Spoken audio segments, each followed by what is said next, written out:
चौथा बाब, आसमान में परस्तिश।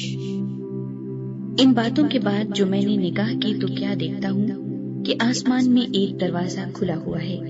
और जिसको मैंने पेशतर नरसिंगी की सी आवाज से अपने साथ बातें करते सुना था,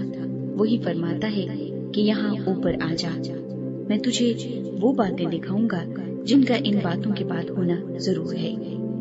फौरन मैं रूह में आ गया और क्या देखता हूँ कि आसमान पर एक तख्त रखा है, और उस तख्त पर कोई बैठा है, और जो उस पर बैठा है वो संगे यशब और अकीब सा मालूम होता है,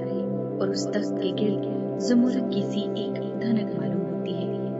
और उस तख्त के गिर्द 24 तख्त हैं, और उन तख्तों पर 24 बुजुर्ग सफेद पोशाक पहने हुए बैठे हैं, और उनके सरों पर सोने के ताज हैं, और उस तख्त में से बिजलियां और आवाजें और गरजें पैदा होती हैं, और उस तख्त के सामने आग के 7 चिराग जल रहे हैं।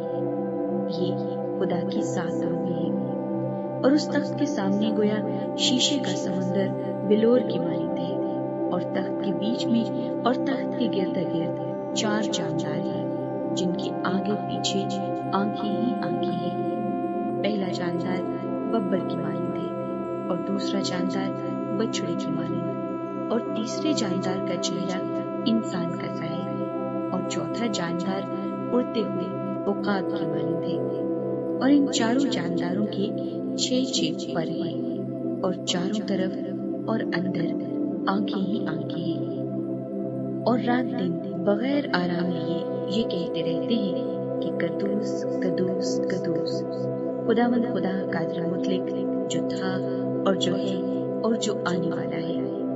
और जब वो जानदार उसकी तमजीद और इज्जत और शुक्रगुजारी करेंगे जो तख्त पर बैठा है और अब्दुल-अबाद जिंदा रहेगा,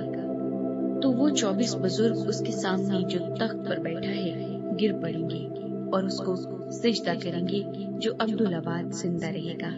और अपने ताज ये कहते हुए उस तख्त के सामने डाल देंगे कि ऐ हमारे खुदावंद और खुदा,